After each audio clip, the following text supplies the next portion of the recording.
TLI, too little information, right? TLI is I become convinced through research and practice and life that it's a way bigger problem than TMI. When we don't share, that's when we miss out on the like really important stuff, and like colleagues that never trust you, romances that never spark, friendships that never blossom, and so on. And this is something else you talk about. We have these mind reading expectations. Oh yeah. The mind reading stuff just astounded me. They brought in couples that have loved each other for years and years. They've been together for like 12 years on average. And then they each tried to guess how the other person had been feeling. And they were wrong 80% of the time. 80% of the time, people who have loved each other for 12 plus years get it wrong. So people get it wrong is what that showed me, that we think we do better by withholding to make an impression when in fact, so often revealing makes a better impression. When someone reveals something sensitive to you, they are showing you that they trust you because they're relinquishing control to the universe, and they're saying implicitly, I'm telling you this because I trust you not to make a fool out of me, right? And when they do that, by taking that social risk, you trust them. And that's the spark of all human connection and flourishing, right? Leslie John, PhD, is the James E. Burke Professor of Business Administration at Harvard Business School. Her award-winning research appears in top academic journals and media. Most recently, she penned the brand new book, Revealing the Underrated Power of Oversharing. And today, she's going to teach you why silence isn't neutral. There's a psychological penalty for keeping our feelings inside. How thoughtful revealing improves your health. How expecting our partners to simply know what we want can set us up for a lot of failure, and so much more.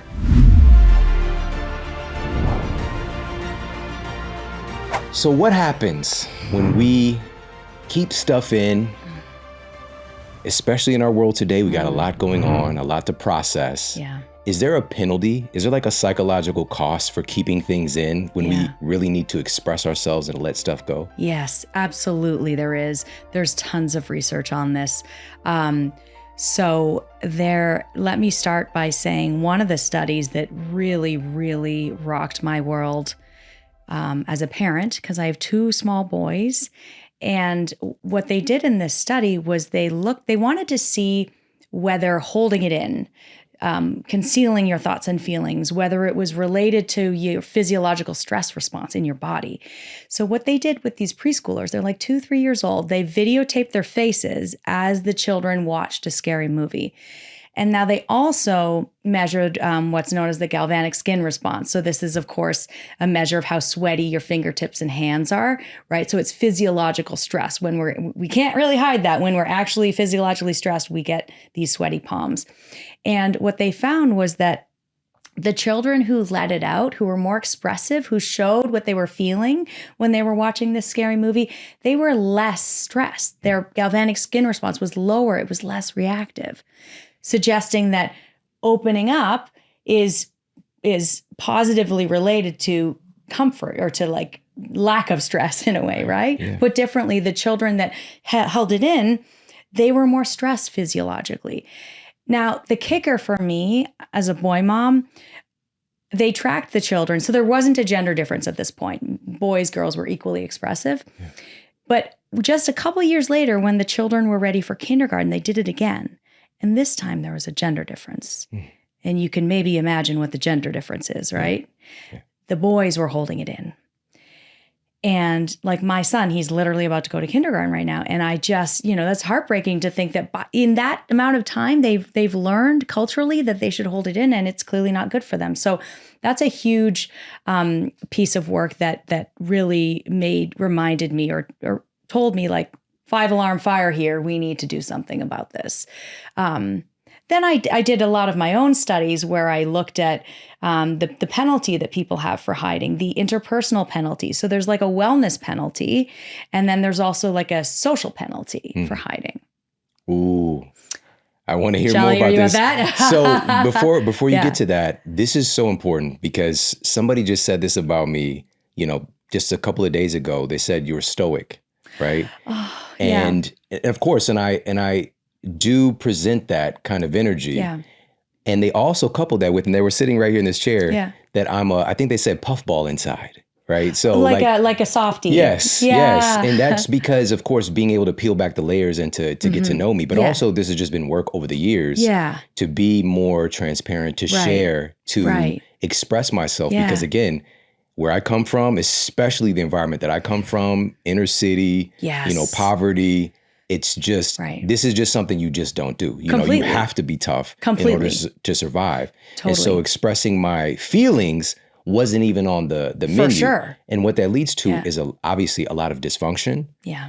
But at the other side of the equation, today we have this paradigm of oversharing, which I would imagine are pros and cons and ways to go about that are valuable, because this is even your new work. Yes, right? exactly. It's focused on that, because the way that you framed it was there are instances where I need to proactively overshare. Completely, yeah. And so we're going to get into all that good stuff, but let's talk about the social penalty. Because what you said earlier, basically there's a hiding penalty. Yes. When we're keeping things repressed and not expressing ourselves. Exactly. And completely, I love that you raised that example of your background and how some context, like it's correct to not show your cards, right? Like you'll be eating for breakfast, to put it in a mild way.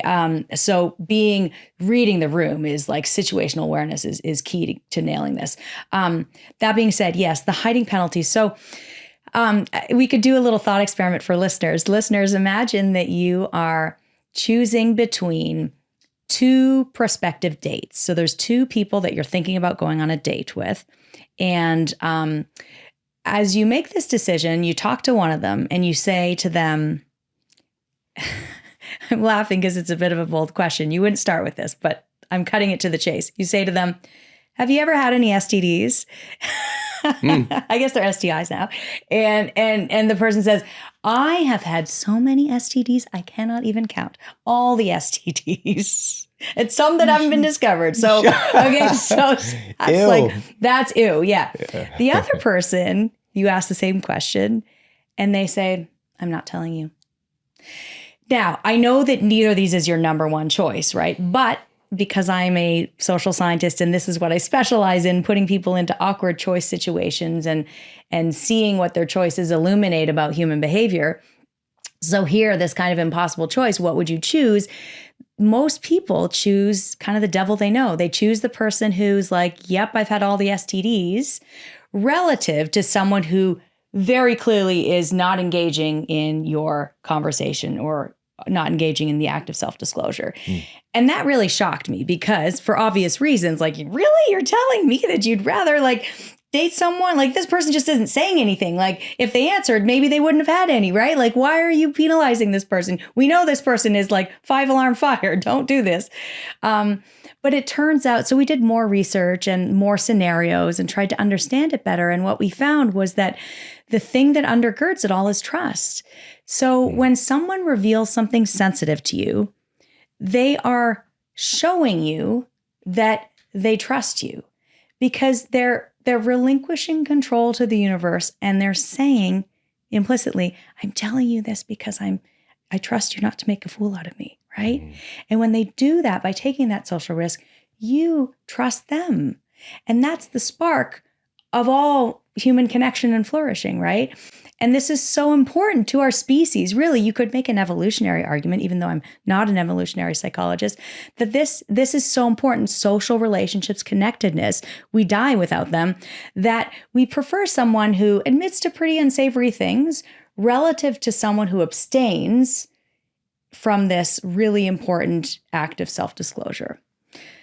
And yet we don't always get this right because in other studies, we ask people to imagine you're applying for a job and you're asked on the application, what's the worst grade you've ever gotten? And suppose you've gotten an F.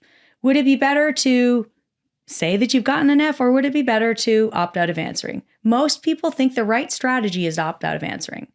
But then we ask prospective employers, they're like, no, we'd rather the person who's never gotten an F, but if we have to choose between these two. So people get it wrong is what that showed me, that we think we do better by withholding to make an impression when in fact, so often revealing makes a better impression. That is mind-blowing. Yeah, it blew my mind too. And again, it's just, my question would be, how did we end up like this to where we are so prone to keeping things in and to not discussing?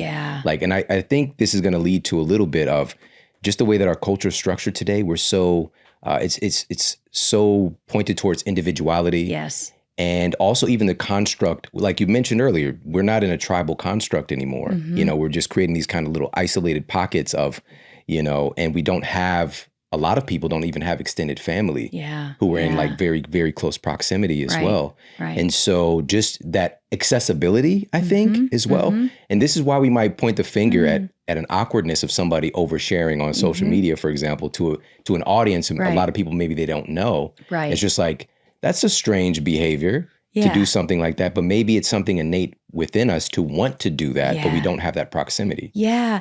And I think it's the same thing. So it is innate. It should be innate. But there's also some innate things that work against us from revealing. One of those things is that we really freak out, technical term, we really freak out when we feel we've gone too far. The cringe of the TMI, right? You feel like you've gone one step too far. You ruminate, you have a disclosure hangover. You're like, what did I say at that party? It's like you poured gasoline all over your body and you lit a match. You're like, there's no saving this. And so you beat yourself up for it. And that's totally valid. Like TMI is a thing. But what I encountered again and again in my research and as I wrote the book was that so often these times where we beat ourselves up over TMI, there is often redemption in those moments. So, for example, when I was a baby academic, I found myself late at night at a conference with mostly junior people, but two very grand poobah senior academics who I was desperately trying to impress. Someone had the great idea of let's go around the circle and tell our most embarrassing story ever. Now, most people said kind of these humble braggy, like, oh, I showed up late to a talk. And but I, for whatever reason, I went for it. And I told my actually most embarrassing story ever. And and people were like, right, you get that social feedback of like, what? And so I felt terrible the next day. I'm like, oh my goodness, like job prospects gone. But then Longview, the two guys that I was trying to impress, they became my closest mentors. One of them, especially, I call him my academic big brother. Like, and I know that it wasn't in spite of that. It was like when I shared that, he's like, yeah, she's real, she's fun, she's interesting. And so it's not black or white often, but yet we feel like the TMI, we get negative, immediate, visceral reactions. But then we forget that like the long game, if you put yourself out there, when a colleague needs to confide in someone, they might choose you instead of the person who is just like kind of completely filtered. It's just, it makes so much sense. But again, it's hard to do though. It's hard to do. Yeah. It's hard to do. And I wouldn't be here if it wasn't for that. Yeah. Because I was just trying to think, what was my most embarrassing moment? Yeah. Like, was there something? And I remember I was teaching a food prep class. And at this point, like I really transformed my health, and I'd come from a very kind of dysfunctional background and also dysfunctional health. And I remember I shared a little bit about it, just like, I was overweight and I had this chronic spinal condition. I was on all these medications, depressed, Yeah. But I was embarrassed when I said it. I didn't want to, because I'm the health guy. Yeah. Right. Yeah. And we're here to be healthy and have a good time. Right. But after the class was over and the next class was scheduled, somebody came over to me and they were like, I already have I'm going to bring my two friends to the next one. Amazing. Are you going to tell that story again? Amazing. And I'm just like, what story? And it was about your back and about it was what inspired them to bring more people. It's amazing. Right? And that just cracked everything open because it is the messiness. It is the pain. That's the because benefit. We can relate to those type of things because these are real human conditions that pretty much everybody goes through. Yeah. And we want to act like we got it all figured out. And that's why it's especially powerful coming from you when you're leading the class. I call this a catalyst confession. When you are in a high status position and you say something vulnerable, it's like exponentially more useful to people, right? Because you're modeling that people already respect you. So you don't really have to worry about being viewed as, not having your shit together or your stuff together, sorry. But there's so much opportunity to inspire others. And when we don't talk about hard things like this, then you get into kind of these shame loops of like, if nobody else talks about it, then you feel anomalous. And then when you feel like you're the only one that's had this thing, then you feel even worse because what's wrong with you, right? Everyone else has it together and you don't. And so when someone that's a really high status person can cut through and be real, it just has such amazing benefits. I'm thinking of Magic Johnson, actually. Magic Johnson in the 90s, when he was diagnosed with HIV, you can watch the clip on YouTube. It's so moving. It gives me goosebumps every time. It's in this like low ceilinged LA conference room. He's making an announcement. Nobody knows what it's going to be. And he says, because I've contracted HIV, I'm retiring from the Lakers effective immediately. And then the nerdly scientists got into it. And what they did was they measured HIV testing as a function of kind of pre-catalyst confession a la Magic Johnson and post. And you can directly attribute that confession or that revelation to many more people getting tested and in turn getting treatment. So much good. Angelina Jolie, when she wrote that article in the Times about breast cancer, like that literally it made more people get tested for breast cancer. Yeah. Wow. Sometimes it's life kind of positions you to do something like that. Yeah. But this is something that I think, again, is inherent within us. If we had what we deem to be like maybe a safe space to be able to do that, is there any validation to like this idea of a safe? You did mention it earlier about situational awareness. Yes. I know. Reading the room is so, so important. So the point is, yes, the title of my book is The Underrated Power of Oversharing, but it's cheeky. It's supposed to be cheeky. Yes, there still is TMI. Yes, we have to be aware of this. But in being cheeky, I wanted to bring attention to, we didn't even have a word for this until I came along, TLI, too little information, right? TLI is, I've become convinced through research and practice and life that it's a way bigger problem than TMI. Because TLI, when we don't share, that's when we miss out on the like really important stuff, and like colleagues that never trust you, romances that never spark, friendships that never blossom, and so on. So you definitely have to read the room. I think one of the things you can do is first understand what's your goal in potentially revealing something. Is it to gain status? Is it to feel comfortable with someone? Is it to get closer to someone? Is it to just vent and get validated? Those are all very different goals. Or maybe it's a lot of those things at once. But if you don't know your why, it's kind of hard to make good decisions about to whom and when to reveal the thing. So your why is really good, an important thing to know. But then understanding who is in the room. Is this the right time? Like, for example, when I get home from work, if I had a really hard day at work and my hubby says, "Hey, Les, how'd it go?" Meanwhile, he's like juggling kids and doing logistics. Like, he doesn't actually mean, tell me how it actually was, right? Like, and believe me, I've tried. If I don't read the room because I've made that mistake, then it's just not a nourishing conversation, right? And then then I'm like, why didn't you ask? Why did you ask? So understanding like other people's emotional states and are they ready for this? It's particularly tricky, I find, revealing negative things about other people. So like constructive feedback. And I'm the official bad guy at Harvard Business School. I know I don't look like a bad guy, but I don't think I do. But I'm the chair of the Academic Performance Committee.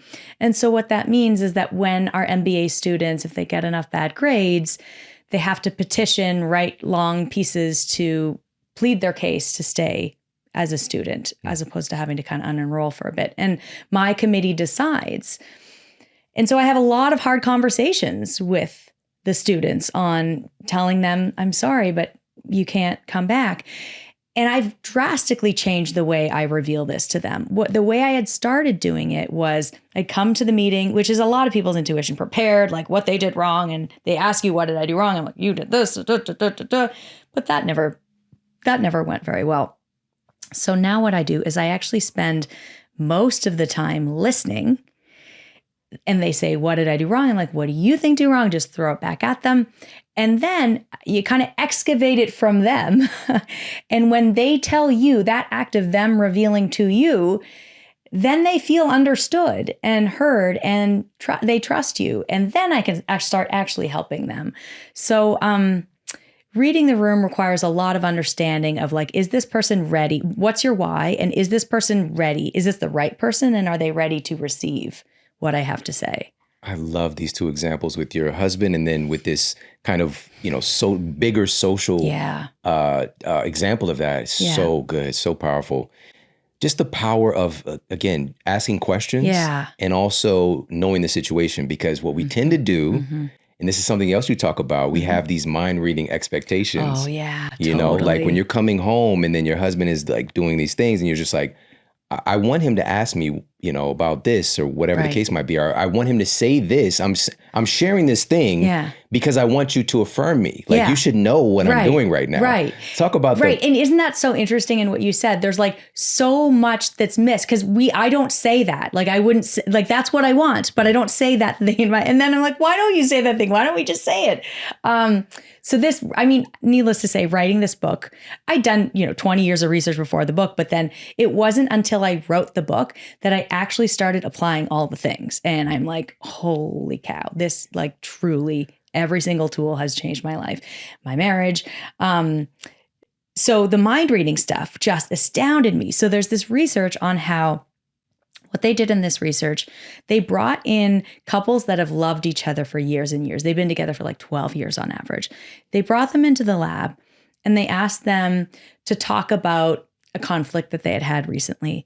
And then they each tried to guess how the other person had been feeling.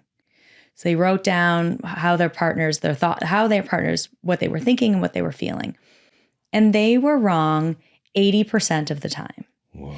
80% of the time, people who have loved each other for 12 plus years get it wrong. And yet the kicker is they thought they had it right. So we're overconfident in how much we know our spouses. But once we know, wow, we don't know them as well as we think, that the fix is easy, right? We need to ask, we need to communicate. On top of that, there is a scale, we psychologists love scales. There's a scale called mind reading expectations. I put it on my website because I did it myself. Because again, I use myself as a guinea pig for every tool in the book. And I realized when I took this scale that my mind reading expectations are off the charts. So the scale measures things like you agree or disagree with items like my partner should just know how I feel. My partner should anticipate my needs. And when I say these things out loud, it's ridiculous. Like, of course it's illogical, but that's how these things work. They're so ingrained in us. Yeah. And so for me, like becoming aware of our tendencies is like 90% of the way there, right? Self-awareness is so key. And so now that I know this about myself, it turns out that like what feels like over communicating is just communicating. I'm like, Colin, I need a hug this morning. Please give me, and he's empathic and can sense that, but he can't read my mind. So you don't say. I know. Question. Is there a bias or is there again, does this tend to be women? Gender? Yeah, I knew you were going to ask that. I think that women tend to have it more. I do. Because. Not that there's anything wrong with that. Yeah. Because, and I think the reason is that culturally, like the story of the, heteronormative princess and prince fall in love. The princess never says how she it's the man that knows the time to propose and all this. And so that doesn't help feed these expectations. But men, for their part, I think that they're on the other hand, men disclose less in general than women. And that's why it's interesting. The therapeutic self-disclosure, by that I mean disclosure where you keep a diary, disclosing to yourself, that process of taking those words and anxieties that are swirling around in your head, writing them on paper, that is incredibly therapeutic. Like it has mind and body benefits galore. And those benefits are observed even more strongly for males. And I think it's because men keep their feelings inside more than women do. So if your feelings are all inside, it's harder to process them. And what I love about this exercise of just, you literally just take things that are bothering you, you keep a diary essentially, and you write them down on paper. And you don't even have to try to make sense of them or process them. You don't, like, less is more. Just put the darn things into words. Just put words on paper. That process of taking these swirling things and putting it into words activates that prefrontal cortex area of your brain, the logical reasoning. And so it's like you become the CEO of your feelings when you can articulate them like that, right? And then they become more manageable. And you haven't even told anyone. This is just doing a diary. Like, when you talk to a friend about them, the benefits are even greater. Right. Is there a health benefit to that? Yeah. So there have been studies on how, well, yes, there is a health benefit for the simple reason that the mind-body connection, when we, as you well know, when we heal our mind, our body also follows suit in many ways. And one particular study that I just found completely astounding in a wonderful way was a study where what they did was they had HIV positive patients. They randomized them. So, like, real hardcore science, they randomized them to either keep a diary of what they were struggling with, things that were on their mind, or just what they ate for breakfast kind of thing, a control task.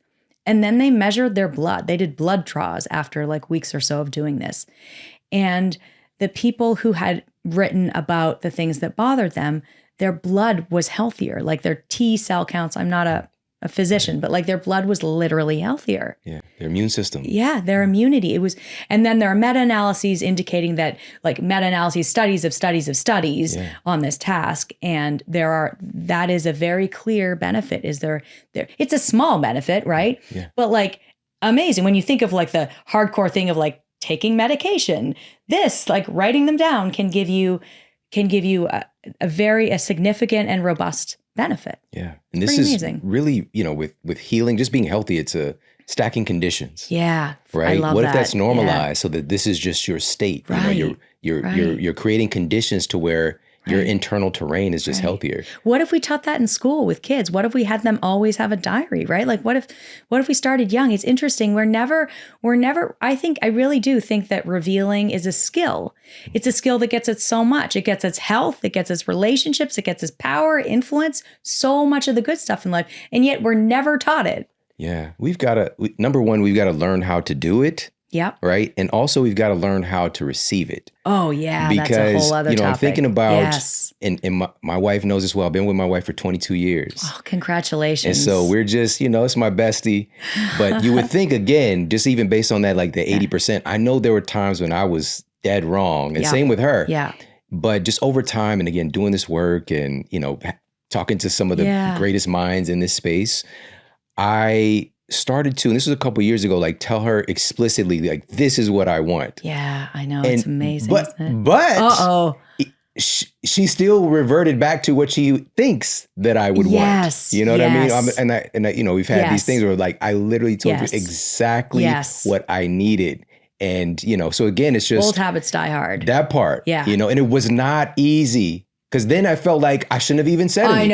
I know. Well, this is where I view Revealing Wisely as a campaign. It's a campaign. It's not a one-shot thing, right? And it's especially hard because a lot of these habits are deeply ingrained. And it's tricky because she's doing what she thinks you want. And so so to push back on that is a bit, you're right to be delicate with it. But, keep at it. It's a campaign. I've had similar situations where with my husband where we have very divergent preferences, and he's like, really?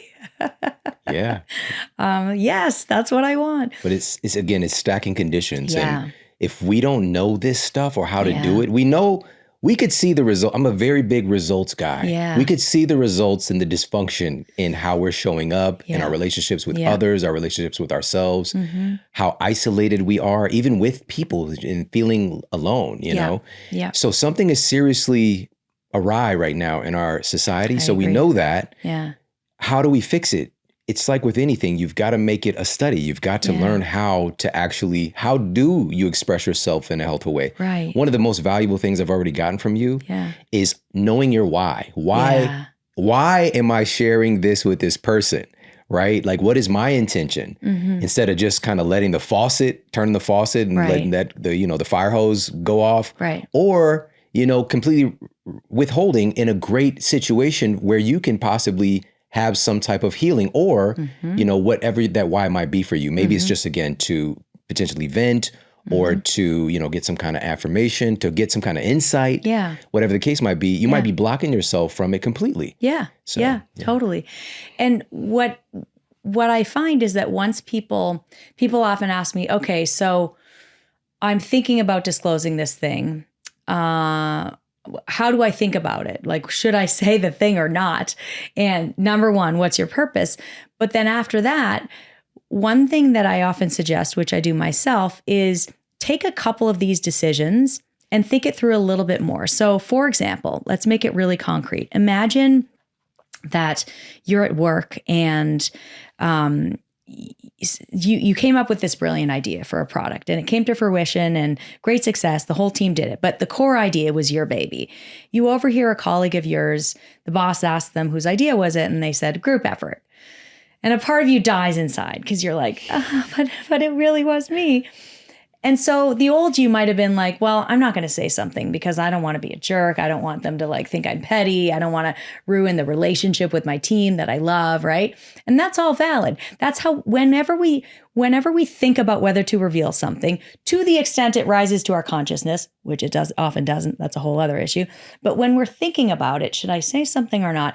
We immediately fixate on the risks of revealing, right? That I just delineated there. They'll think I'm petty. It'll be awkward. The relationship's not going to be good. Valid, but that's not a fulsome way of making a decision. The next thing you want to do, you want to also think about, well, what are the risks of not saying the thing? Well, if I don't say the thing, I'm going to ruminate. When I ruminate, they may seep out into passive aggression.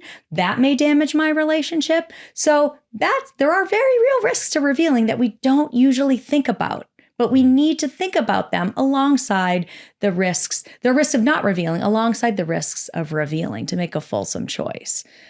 So how do you handle a situation like that? Right. So then a similar situation like that happened to me. And I thought this through. I literally did this I wrote down my risks of revealing. Yes, I'm a nerd, but it was super helpful. That's great. Risks of not revealing. And then that frame makes you see it from a different perspective.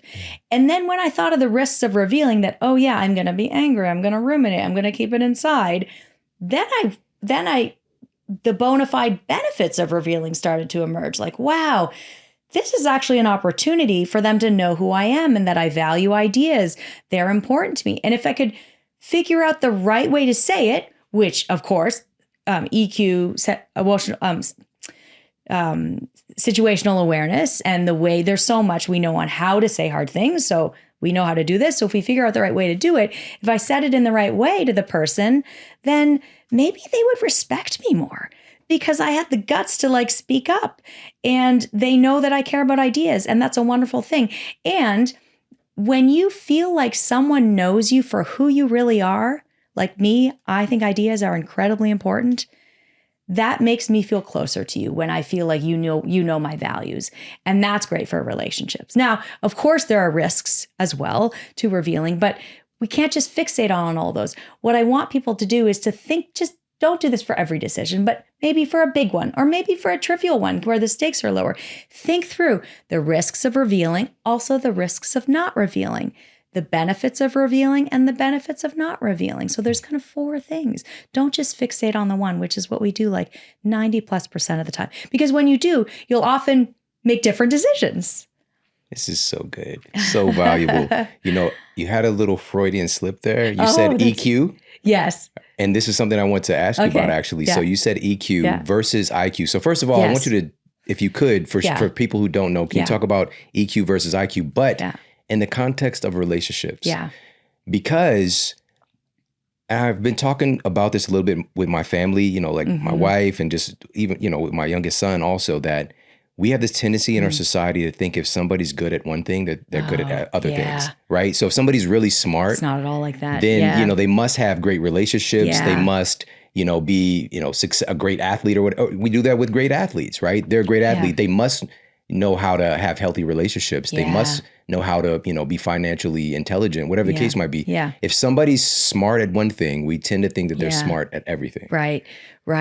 And that may be true also with our beliefs about EQ and IQ, where IQ is, I think of IQ as kind of book smarts in a way, classic intelligence tests, IQ, like cognitive reasoning, really hardcore in that sense. But EQ, which I've come to believe is far more important.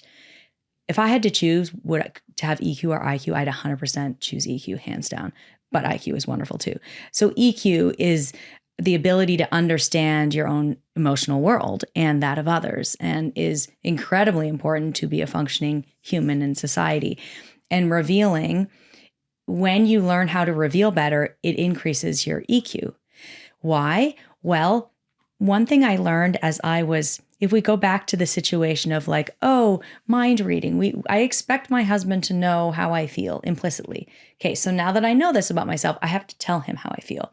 Well, the next issue I had was I didn't know how I felt. Revealing wisely requires a level of emotional literacy. So I had these conversations. I'm a psychologist. I have a PhD in psychology and economics. And I was talking to my therapist. I was fetching about something. I don't even remember what it was. And he said, okay, but how do you feel about that? And I said, well, I think this might be a big problem. I think my mom might feel disappointed. He said, how do you feel about that? Like I kept listing how others felt or my cognitions until finally I said, what is a feeling? And then he handed me this tool called an emotions wheel, which is the greatest gift ever because it helped me to gain emotional literacy. And I have it in my book. I actually have a much simpler version because I needed a lot of remedial help. So I made it simpler for myself.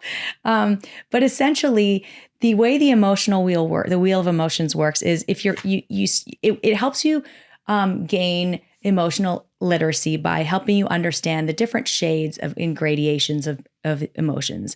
So you start by thinking, is this a good feeling or a bad feeling? I can do that. Is it thumbs up, thumbs down? And then the next is thumbs down. Okay, well, am I like more angry or am I more sad? I can distinguish between those two, but then that's it.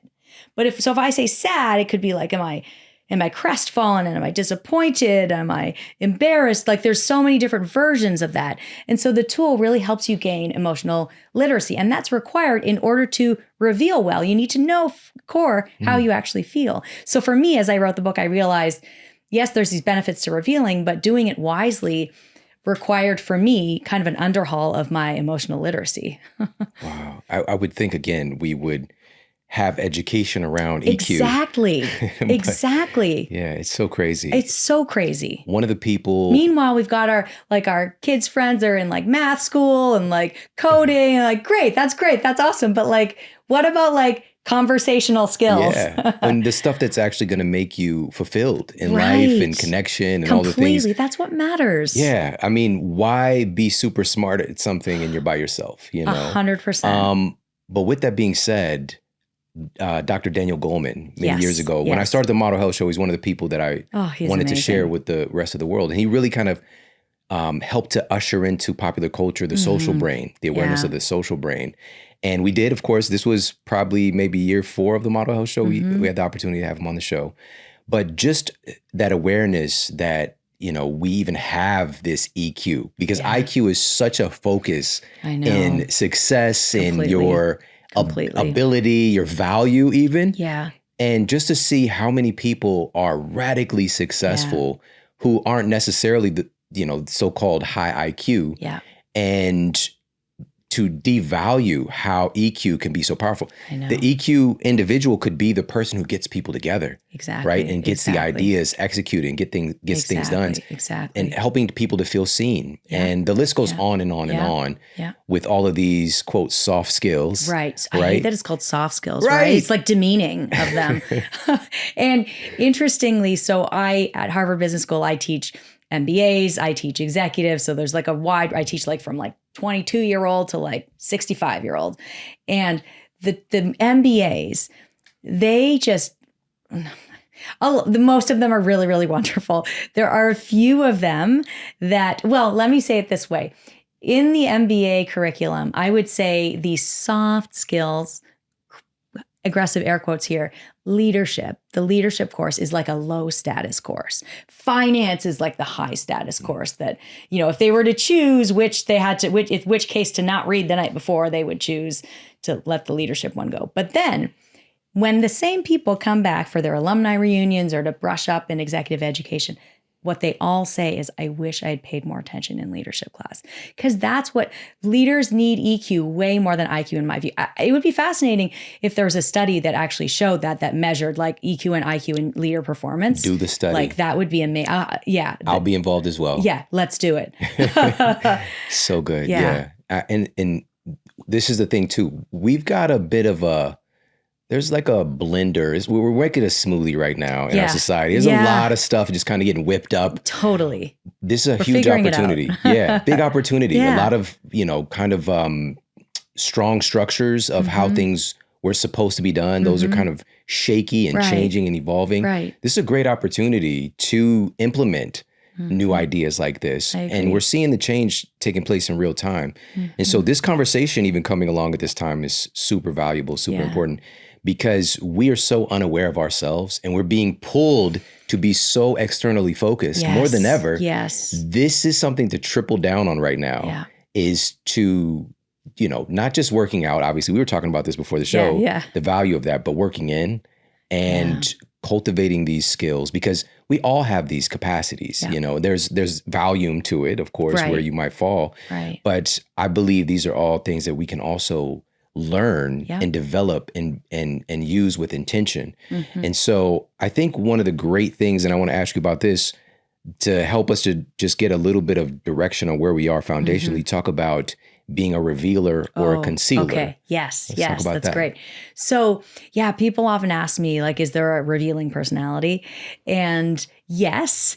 So if you think about the big five is like the most robust way that psychologists think about personality differences. So most personalities can be kind of boiled down to 5 major characteristics, a combination, which stands for OCEAN. So openness to experience, conscientiousness, extroversion, agreeableness, and neuroticism. I know it needs a rebrand.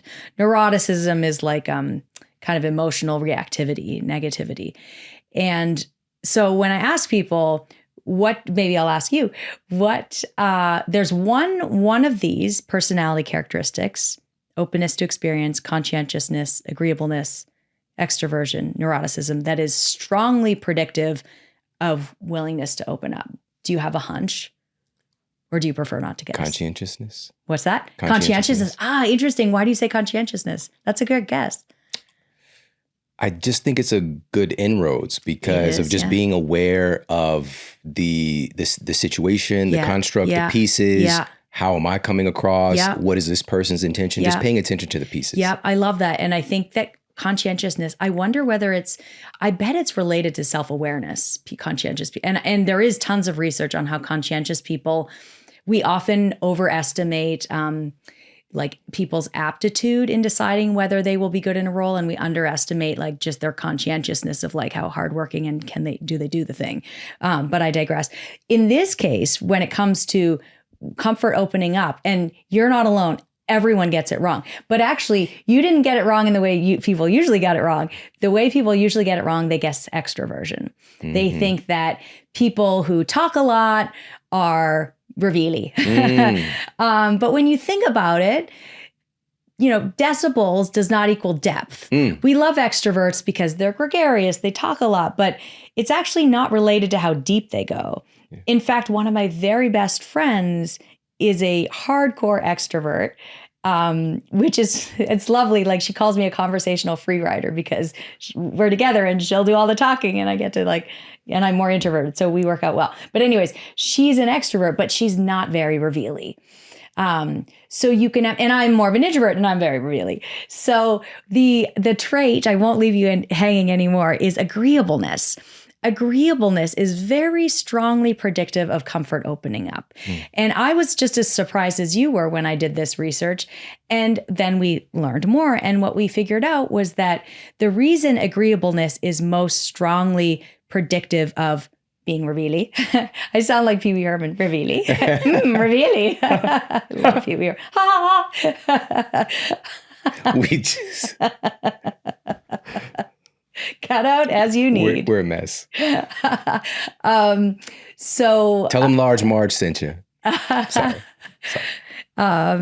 So focus, LJ. Okay, so the agreeableness, the reason agreeableness is so positively predictive of opening up, comfort opening up, sharing, personal self-disclosure is because agreeable people tend to trust others. They tend to walk around the world with kind of this default level of trust. And to open up to someone, that requires being really trusting, for better and for worse. Now, I'm a really agreeable person, for better and for worse, and this has bitten me. So, for example, I remember when we were newly pregnant with our first baby, it was like the dark days of COVID, and I just really wanted to tell people. So stupidly, I blurted it out to our landlord. Hey, I'm pregnant. Well, that triggered this crazy chain reaction where we ended up having to move out because she didn't want a baby and all of this. So that was somewhere where I was like, oopsies.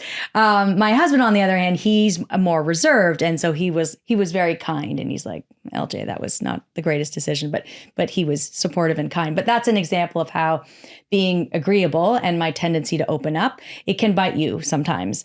But again, as I said at the beginning, I'd much rather suffer from net TMI than TLI. I just think TLI is a way bigger problem. This is so interesting because, this paradigm, we've got this kind of black and white introvert or extrovert, and you fit into these camps. And, even that is super blurry, and there's a spectrum and there's situations and all the things. But just to think again, just because somebody's extroverted, they're going to be more revealing and have more depth as far as a connection. This is, again, not just looking at the superficial. And this holds true, I think, in a lot of relationships. And I've seen this trend also like on social media, seeing more examples of this with couples, that there tends to be the pairing of an extrovert with an introvert. Oh, interesting. Yeah. Pretty frequently, and we tend to have these shout out to Paula Abdul, opposites attract kind of like pieces that tend to fit together. Yeah. And this could obviously create a lot of problems, but it can also create a lot of reward and benefits. Totally. But it's being able to learn each other, figure these things out. And I think, and this is what I want to ask you about. Yeah. A huge step in this is being aware of this mind reading expectation. Yes. Right? And so what I want to ask you about, obviously our relationships have a huge impact on our lives, from a health standpoint, mental health, our physical health, our fulfillment, our happiness, our ability to, be resilient. Yeah. Super important, but a lot of us just don't know how to do it. And so let's speak from a position first with the tendency tends to be with men. And I'm just going to say it as, a participant in this category of holding back and sharing. Yeah. Right. And just kind of really keeping things to myself more frequently. Is there a place there? Okay, I'm going to say this. I've seen the value firsthand and the shocking result with my wife and kind of happiness when I overshare. Like I share something in depth. Like I kind of quote, get something off my chest and I share something. Yeah. And she has a sense of like happiness. And whereas I feel like I probably shouldn't, I don't want to put this on you, or I don't need to talk about this, but just sharing it anyways, I feel like it makes us closer. So can you speak about oversharing in that context with men? Yes. I mean, I think number one, doing is believing. You have to do it. Just do it. I say that because you cannot understand the benefits if you don't actually do it. You can't feel your spouse being like, oh, wow, he opened up to him. Now I know why he's grouchy. It's not me, right? You can't imagine that in prospect. You got to actually do the thing. So you have to bring yourself to open up and do it. But then the next question becomes, okay, well, how do I do it? And there are lots of different ways of doing it, but I think and lots of context, right? Like how would you do it at work would be different than how you do it with your spouse. So let's just keep the spouse example. This is like someone who you ideally have a lot of emotional intimacy with. By that, I mean someone who you can tell them anything, right? My husband is that. He's like one person in the world that I can tell anything to. And that's real intimacy. And so to get there, I think, yeah, we have to be revealing, especially men who maybe for lots of reasons. And when I was researching my book, I went down many rabbit holes of like, is it nature or nurture? The fact that men are often more reserved, and it's a bit of both, not surprisingly. So what would you be able to do? Well, step one is understanding your own state, right? So it's your own emotional literacy and awareness, which we've talked about a little bit. But then the next step is like, how do you actually share it? And one thing you can try to do is, if you share in this context with your spouse, your feelings, how do you feel? You can say, I feel, complete the sentence. You can complete 2 sentences. I feel, and I need. And just generating those, to be able to say those, you need to have done some reflection on how you feel and what you need. So that's part of the battle too, is the reflection. But then all you have to do, so I've given you this tool, it's fill in the blanks. Professor John says, I feel, I need. And when you do that once, see what happens. Try it again in another context. And you'll find, as I did when I was doing the tools, using the tools as my own guinea pig, that once you do it a couple times, you see, oh my gosh, your spouse is like, oh, I can't sing, I have no voice, but they really, really appreciate it. And then you feel closer to them and you will keep doing it. Another thing you can do, another powerful tool, especially for people who themselves are a little reserved and don't want to open up, is to ask your spouse how they feel. Say, how do you feel? Because when you ask them how they feel, that prompts them to help you as well, to then ask you afterwards, to reciprocate, to kind of go back and forth. Were those helpful, or should we? Absolutely. Okay. Yeah. Okay. Just leading with that as well. Yeah. I love the quote from St. Francis of Assisi: seek first to understand and then to be understood. Oh yeah. It's right? so right. Especially in a conflict situation. Yeah. But also, my wife, it's the permission. The reason that I would share more than I normally would, because I kind of just want to say what I need to, the part that I need to say, and that's that. Yeah. But she'll be, I'll say the thing and then she'll be like, say more.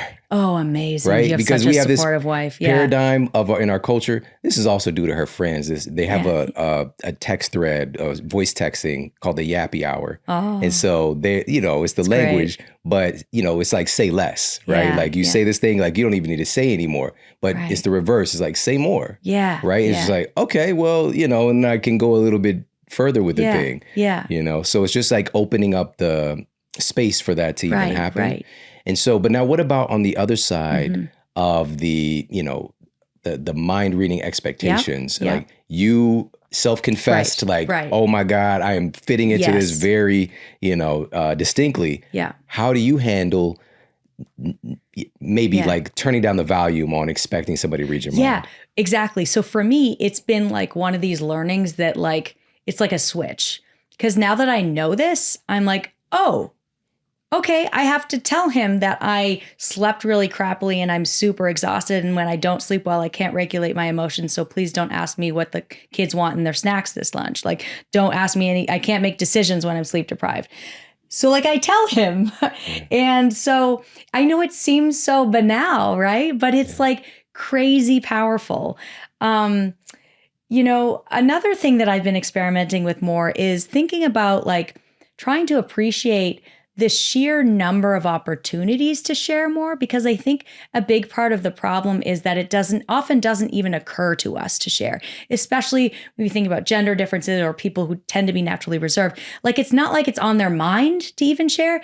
And so what I started doing was these like little audits so like, as an example, so what I would do is I would keep track of the things I said in the day and the things I didn't say.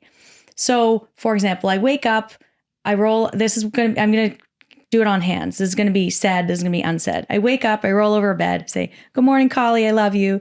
We haven't been married that long, so we're still lovey-dovey. What I don't say is I slept like shit. I slept like crap. I slept badly. I can't regulate my emotions when I don't sleep well. I'm going to need some more love today. We get into the bathroom. I stare at myself in the mirror. I think, I feel older than I thought I would at this age. And how come I still have acne? I don't say any of this. So I'm 5'1". We're not even downstairs. 5 unsaid, 1 said. And my point isn't that we should say all of these things all of the time. We withhold for very good reason, for kindness, out of strategy, whatever. But I think we should consider. And before I started doing these decisions, they like completely flew under the radar for me. And then, I mean, all of those that I just talked about, like I should tell my husband how I feel about my body. He will say something nice. At least I'll feel understood, right? So a big part of this is just even realizing the opportunities. Wow. I love it. I love it. Again, this is some complex terrain. Yeah. And the best thing that we could do is just, again, making it a study, learning about it. Yeah. And you put together this book. Now, the thing is, too, as of this recording, this is available everywhere that books are sold. Yay. And sometimes we have the ability to get decades of experience and condensed into something that might take us a couple of hours of devotion. And how priceless is that? Yeah. You know, so what was it that inspired you to put this book together for everybody? Oh, what inspired me was for the first 10 years of my career, I studied how people overshare and how bad it is. And I would like literally lecture people and be like, we're oversharing. Stop doing this. Because I was thinking of social media and, you know, people who maybe say something they shouldn't and then they get fired over what they posted, right? So yeah, those were mistakes. But as I kind of zoomed out and aged a little, I realized that take is not wrong, but it's not right either. Because when I looked at all of my research, the single most insistent thing was that when I give people space, when I make it fun, when I make it communal, they really want to share. So people aren't stupid. I started thinking, what are the benefits? And so I did a 180 on like, wow, maybe we're not even sharing enough. And ever since, I've just been on this quest to like really understand what it gets us. Vast majority, like there's a chapter on love, on friendship, on leadership, on influence, all these things. And how to do it well and how to think through the decisions in a better way. So that's what really, you know, I encountered this point in my career where I felt like what I was saying in talks was I was kind of leading a double life, because in my personal life, I was saying, so professional life, we suck at privacy. Personal life, do I have all my passwords on a notepad on a computer? Yes. Do our BuzzFeed quizzes my kryptonite? Yes. Like give all my data. And so I'm like, that's very hypocritical. What's going on? And it made me kind of view this in a more expansive way. In the words of Pee Wee Herman, I'm just kidding. Well, this has been a big adventure, and you know, I appreciate you. Good one. It has been a big adventure. Nice. Yes, I did that. Yes, but if you could, can you share the best place for people to pick up a copy, to follow you, and all that good stuff? ProfLeslieJohn.com, and same handle on socials, Prof. Leslie John. Perfect. The new book is Revealing the Underrated Power of Oversharing. Pick up your copy, get a copy for a friend. It's a good book club book idea. So pick up a copy today. Thank you so much for coming to hang out with us today. Thank you for having me. Hey, if you like this video, make sure to check out this video right here. Sexual health is so critical to our well-being, not just physically, but psychologically. It makes you feel happier and calmer. It connects us to our partners. So it's a really profound, not just psychological hack, but also a longevity and health hack that I think is very underutilized.